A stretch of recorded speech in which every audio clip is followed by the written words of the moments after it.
आप देख रहे हैं प्राइम टीवी, सच साहस सरोकार। नमस्कार, आप देख रहे हैं प्राइम टीवी और मैं हूं आपके साथ मुस्कान अजमानी। बुलेटिन की शुरुआत बड़ी खबर से करेंगे, जहां चुनाव की घोषणा से पहले भाजपा का सबसे दमदार चेहरा अपना काम शुरू कर चुका है।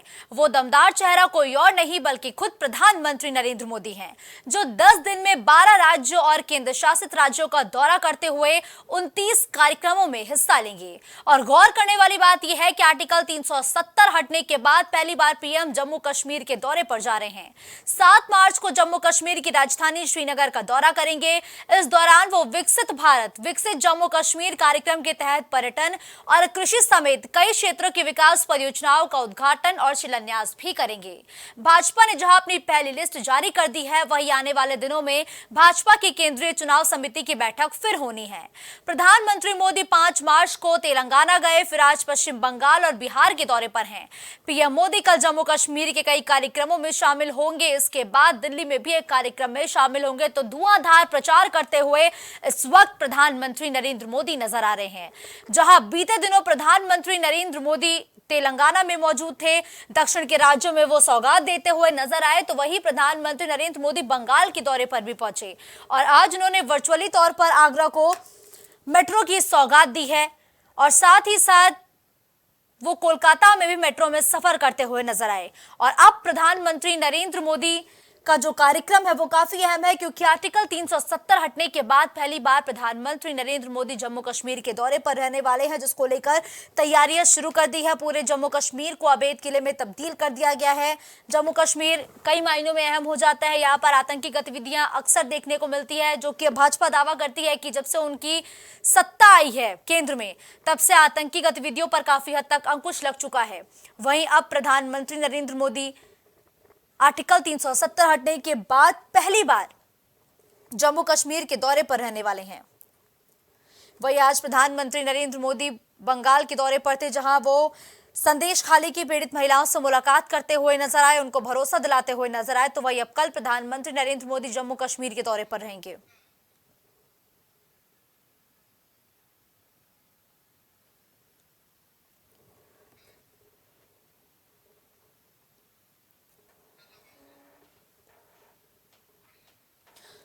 तो प्रधानमंत्री नरेंद्र मोदी जम्मू कश्मीर के दौरे पर रहने वाले हैं, जिसको लेकर तैयारियां शुरू हो गई हैं। पूरब से लेकर पश्चिम, उत्तर से लेकर दक्षिण तक प्रधानमंत्री नरेंद्र मोदी के कार्यक्रम तय हैं। कब उन्हें कहां जाना है, कहां किस जनसभा को संबोधित करने हैं, सबकी एक सूची पूरी तरीके से तैयार हो चुकी है। चरणबद्ध तरीके से प्रधानमंत्री नरेंद्र मोदी हर एक राज्यों में अपने समीकरण को साधने की कोशिश करते हुए नजर आ रहे हैं। इस खबर पर ज्यादा जानकारी के लिए गौरव इस वक्त हमारे साथ फोन लाइन पर जुड़ चुके हैं। गौरव, देखिए, धारा 370 हटने के बाद प्रधानमंत्री नरेंद्र मोदी पहली बार कल जम्मू कश्मीर के दौरे पर रहेंगे। उनका ये दौरा कितना अहम है? देखिए, उसका अगर बात करें प्रधानमंत्री नरेंद्र मोदी की, तो वो लगातार हम देख रहे हैं कि वो पूरे देश की अगर बात करें तो प्रत्येक जगह जा रहे हैं और वहाँ पर अपनी योजनाओं का यहाँ बता भी रहे हैं, खासतौर पर विपक्ष पर निशाना भी साध रहे हैं।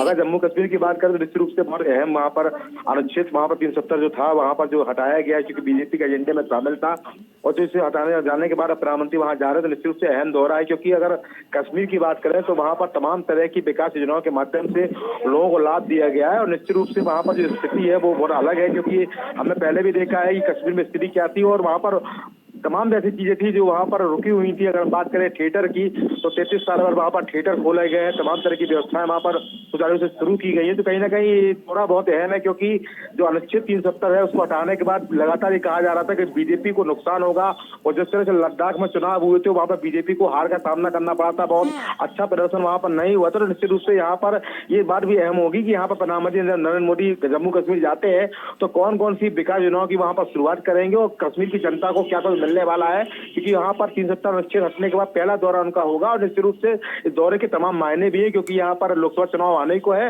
और कश्मीर का भी महत्वपूर्ण यहाँ पर योगदान रहेगा। और चूंकि बिल्कुल गौरव, आपने ठीक कहा कि कल सबकी जो नजरें हैं वो प्रधानमंत्री नरेंद्र मोदी के दौरे पर टिकी होंगी। लेकिन देखिए, जब श्रीनगर में प्रधानमंत्री मोदी पहुंचेंगे तो विकसित भारत विकसित जम्मू कश्मीर कार्यक्रम में वो हिस्सा लेंगे, और लाजमी आपने जिक्र किया कि कई परियोजनाओं की सौगात भी जम्मू कश्मीर की जनता को कल मिलने वाली है। कौन कौन सी बड़ी परियोजनाएं हैं जो कल प्रधानमंत्री मोदी जम्मू कश्मीर वासियों को देने वाले हैं?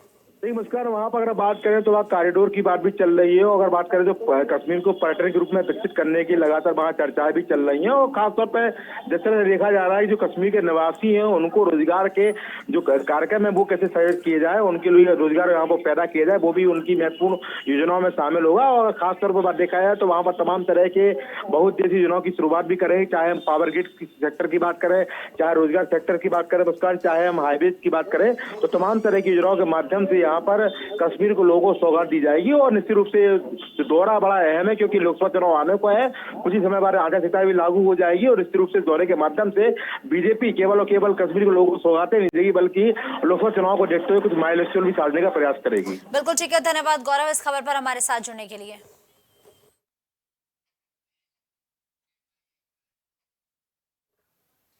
बीते दिनों योगी मंत्रिमंडल का विस्तार हुआ और आज सीएम का एक ही दिन में 3 जिलों का दौरा है।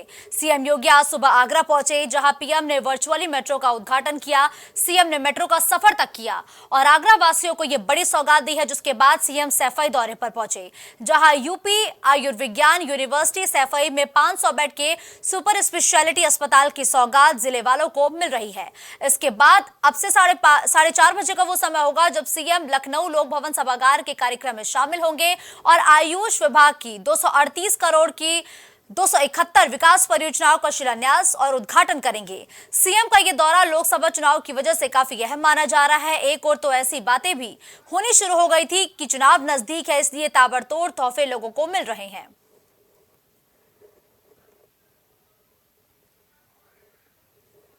तो जहां एक तरफ प्रधानमंत्री नरेंद्र मोदी लगातार देश भर के दौरे पर निकल चुके हैं, सौगातों का जो दौर है वो शुरू हो चुका है, तो इसी बीच सीएम योगी आदित्यनाथ आज 3 जिलों के अलग अलग कार्यक्रमों में शिरकत करते हुए नजर आए, जबकि एक कार्यक्रम उनका 4:30 बजे का तय बताया गया है, जहां सीएम योगी आदित्यनाथ ने मेट्रो का सफर किया। आगरा मेट्रो का वर्चुअली तौर पर शिलान्यास मुख्यमंत्री की तरफ से किया गया था, जिसमें सफर सुबह के मौके सीएम योगी आदित्यनाथ ने किया, जिसके बाद सीएम योगी आदित्यनाथ सैफई पहुंचे। मल्टी स्पेशलिटी अस्पताल लोगों को सौंपा है, 500 बेड अतिरिक्त उसमें लगाए गए हैं और इसके साथ ही अब लखनऊ में 4:30 बजे का वो समय है जब सीएम योगी आदित्यनाथ का एक और कार्यक्रम प्रस्तावित है। अभिनव का रुख करेंगे जो इस वक्त हमारे साथ इस खबर पर ज्यादा जानकारी लिए लाइव जुड़ चुके हैं। अभिनव, देखिए सीएम योगी आदित्यनाथ का ताबड़तोड़ दौरा देखने को मिल रहा है। आगरा से आज दिन की शुरुआत सीएम योगी आदित्यनाथ ने की है। आगरा के बाद वो सैफई पहुंचे, सैफई के बाद अब लखनऊ में भी उनका कार्यक्रम है। किस तरीके से इन 3 जिलों के जरिए बाकी लोकसभा सीटों को साधने की कोशिश सीएम योगी की तरफ से की गई है? अभिनव,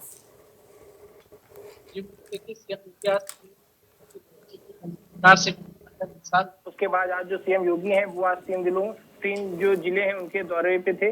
सबसे पहले आज वहाँ आगरा में गए सीएम, वहाँ पे आज जो मेट्रो शुरू हुई है उसमें सीएम ने सफर किया। उसके बाद फिर सीएम सैफई में उन्होंने जो 500 बेड के अस्पताल है उसको एक तोहफा दिया सैफई वासियों को इटावा में। और उसके बाद अब मुख्यमंत्री लखनऊ पहुंच रहे हैं। यहाँ लोक भवन में जो विकास की योजनाएं हैं उनका शिलान्यास मुख्यमंत्री करेंगे। बिल्कुल अभिनव, ठीक कहा आपने कि सीएम योगी आदित्यनाथ लगातार ताबड़तोड़ दौरे पर पहुंच रहे हैं, लेकिन देखिए हर एक समीकरण को बीजेपी इस वक्त साध के चल रही है। अगर हम सैफई की बात करें तो सैफई से क्या संदेश देने की कोशिश आज सीएम योगी आदित्यनाथ ने की है, क्योंकि सैफई तो समाजवादी पार्टी का गढ़ कहा जाता है। जी बिल्कुल, देखिए सैफई जो है वो समाजवादी पार्टी का गढ़ है। खुद अखिलेश यादव सैफई से आते हैं, लेकिन बावजूद इसके समाजवादी पार्टी के जो किले हैं उसको घेरने में सीएम योगी जुट गए हैं और वहां से अपनी योजनाओं को जमीन पर उतार रहे हैं। आज जिस प्रकार 500 बेड अस्पताल को सैफई में एक सैफई वासियों के लिए ये तोहफा सीएम ने दिया है, इससे कहीं ना कहीं आने वाले लोकसभा चुनाव में भारतीय जनता पार्टी सैफई में अपने आप को मजबूत करने के लिए कोशिश करती हुई नजर आ रही है। बिल्कुल आपने ठीक कहा, क्योंकि बीजेपी तो मिशन 80 के लक्ष्य को लेकर लगातार चल रही है और अब 4:30 बजे का वो कार्यक्रम लखनऊ में भी सीएम योगी आदित्यनाथ इस कार्यक्रम में मौजूद होंगे। लखनऊ में कौन सा कार्यक्रम आज प्रस्तावित है सीएम योगी आदित्यनाथ का? अभिनव जी बिल्कुल, देखिए शाम 4:30 बजे करीब सीएम लोक भवन में विकास की जो योजनाएं हैं उनका शिलान्यास करेंगी। ये कई करोड़ का ये जो बजट है इसको सीएम योगी आज यहाँ लोक भवन में इस कार्यक्रम में सम्मिलित होंगे। अब से कुछ देर बाद यह कार्यक्रम लखनऊ में लोक भवन में शुरू हो जाएगा। बिल्कुल ठीक है, धन्यवाद अभिनव इस खबर पर हमारे साथ जुड़ने के लिए।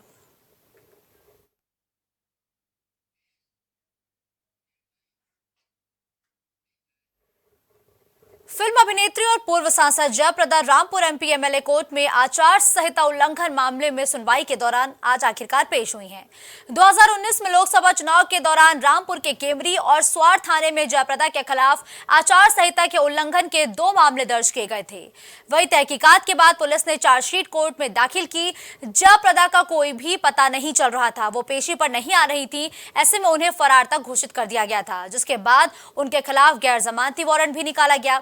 हालांकि बीते सोमवार को दोपहर करीब 1 बजे पूर्व सांसद जयप्रदा ने अपने अधिवक्ता के माध्यम से कोर्ट में सरेंडर कर दिया और गैर जमानती वारंट को निरस्त करने की मांग की है।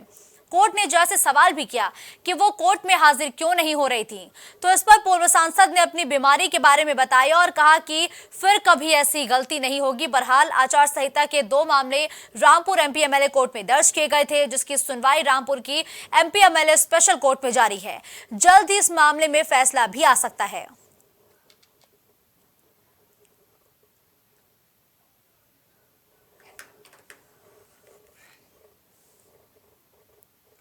तो आखिरकार जयप्रदा कोर्ट में पेश हुई।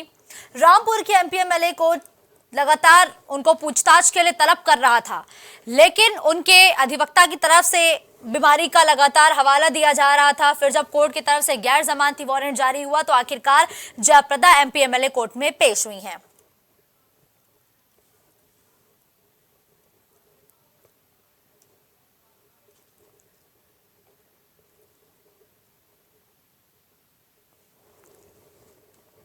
तो पूर्व सांसद जयप्रदा कोर्ट में पेश हुई है। रामपुर के एमपी एमएलए कोर्ट में उन्हें पेश किया गया है। आचार संहिता के उल्लंघन का ये पूरा मामला था, जिस पर आज जयप्रदा पेश हुई है। जयप्रदा ने बयान दर्ज कराया, बोली आचार संहिता उल्लंघन नहीं किया, अगर गलती हुई तो माफी मांगती हूं। उन्होंने कोर्ट के सामने माफी मांगी है और अब अटकलें हैं कि इस मामले पर फैसला भी जल्द ही आ सकता है। तो पूर्व सांसद जयप्रदा रामपुर की एमपी एमएलए कोर्ट में आखिरकार आज पेश हो गई हैं। वहां उन्होंने 313 का बयान दर्ज कराया।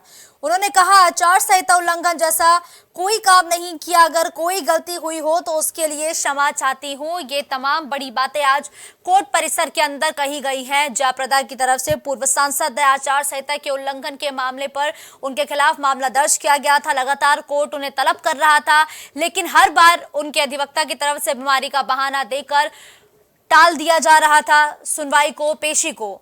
जब कोर्ट ने सख्त रुख अपनाया, उनको भगौड़ा घोषित कर दिया, गैर जमानती वारंट जारी किया, तो उसके बाद अब आखिरकार उनको पेश होना पड़ा है।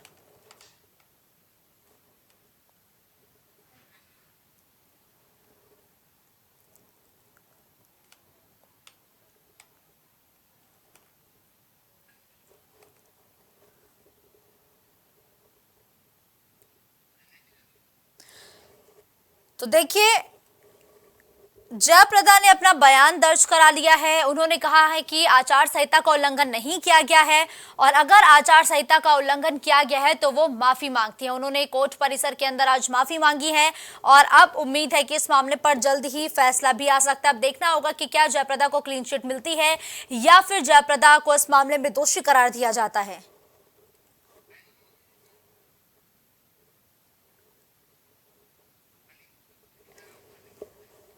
कलीम इस खबर पर ज्यादा जानकारी के साथ इस वक्त हमारे साथ लाइव जुड़ चुके हैं। देखिए कलीम, पूर्व सांसद जयप्रदा आखिरकार आज कोर्ट में पेश हुई है। रामपुर के एमपी एमएलए कोर्ट में जब वो पेश हुई तो उनकी तरफ से क्या कुछ बड़ी बातें कही गई, उनकी तरफ से क्या बयान दिया गया?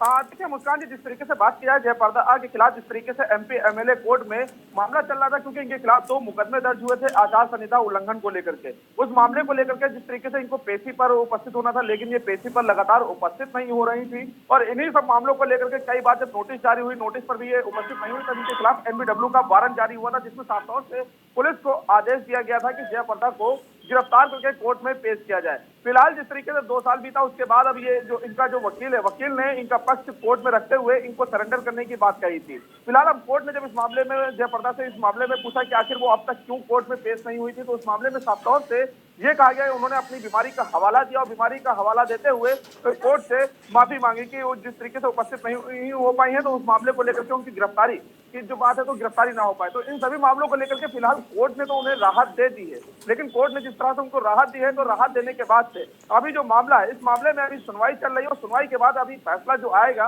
तो फैसले में ये देखना होगा कि जयप्रदा बिल्कुल, देखिए कलीम, सुनवाई लगातार इस मामले पर जारी है, लेकिन क्या लगता है फैसला कब तक आने की उम्मीद है?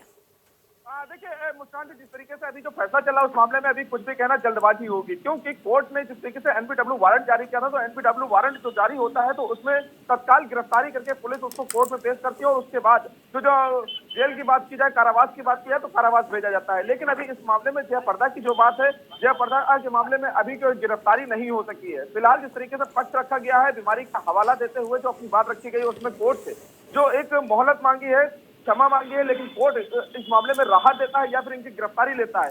बिल्कुल ठीक है, धन्यवाद कलीम इस खबर पर हमारे साथ जुड़ने के लिए।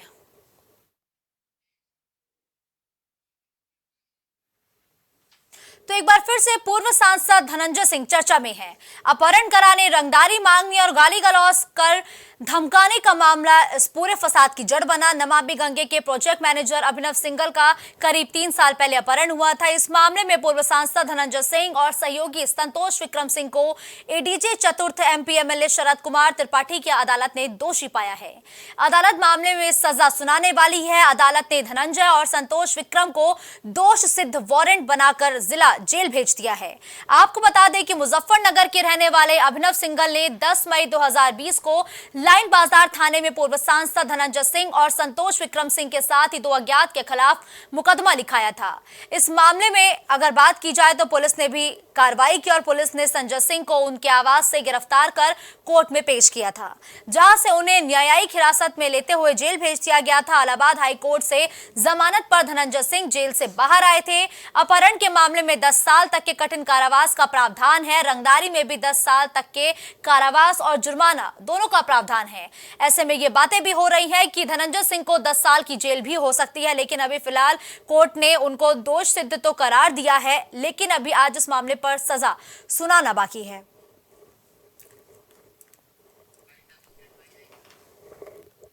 खबरों का सिलसिला यूं ही जारी रहेगा। देश और दुनिया की बड़ी खबरों के लिए आप देखते रहिए प्राइम टीवी। कुछ भाव पुष्प। आप देख रहे हैं प्राइम टीवी, सच साहस सरोकार। प्रधानमंत्री श्री नरेंद्र मोदी का संकल्प है कि देश का हर नागरिक पोषित, सशक्त और समर्थ बने। जब पूरा विश्व इस सदी की सबसे बड़ी महामारी कोविड-19 से जूझ रहा था, उस दौरान प्रधानमंत्री श्री नरेंद्र मोदी जी के नेतृत्व में भारत सरकार ने प्रधानमंत्री गरीब कल्याण अन्न योजना का संचालन कर देश के गरीबों की खाद्य सुरक्षा सुनिश्चित की। इसी संवेदनशीलता को जारी रखते हुए आज 80 करोड़ से भी ज्यादा लोगों को मुफ्त अनाज दिया जा रहा है। सभी को अनाज, पोषित समाज।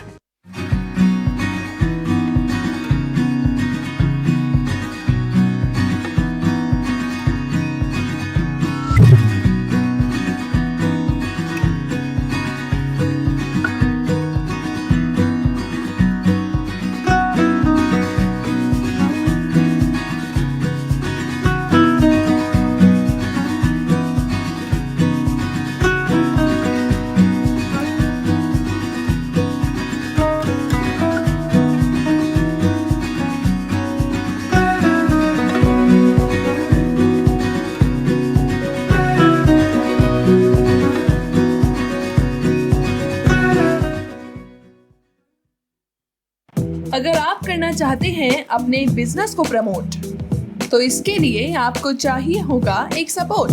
बेहतर स्क्रिप्ट, शानदार ग्राफिक्स, बेहतर विजुअल, दिखाएंगे कमाल, जानकारी पहुंचेगी जन जन तक, आपका काम करेगा धमाल। इन सभी चीजों के लिए अब ना हो परेशान।